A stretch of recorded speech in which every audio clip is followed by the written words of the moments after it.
le prix payé pour notre rédemption, le sacrifice infini de notre Père céleste en livrant son Fils à la mort pour nous, devrait nous donner une haute idée de ce que nous pouvons devenir en Jésus-Christ.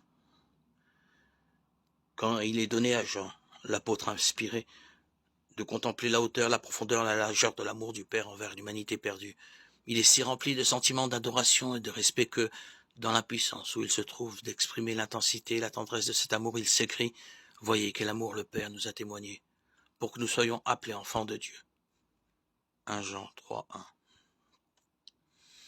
Quelle valeur cet amour donne à l'homme. Par la transgression, les fils d'Adam sont devenus sujets de Satan.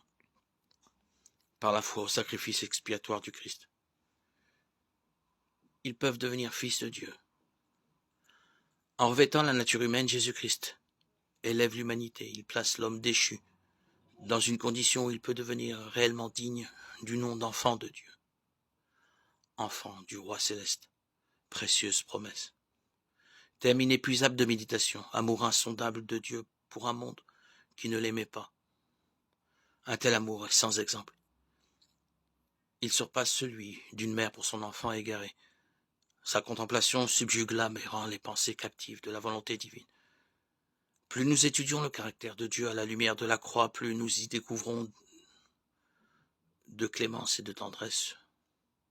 Mieux nous voyons la miséricorde unie à l'équité et à la justice, et plus nous discernons l'épreuve d'un amour et d'une compassion infinie.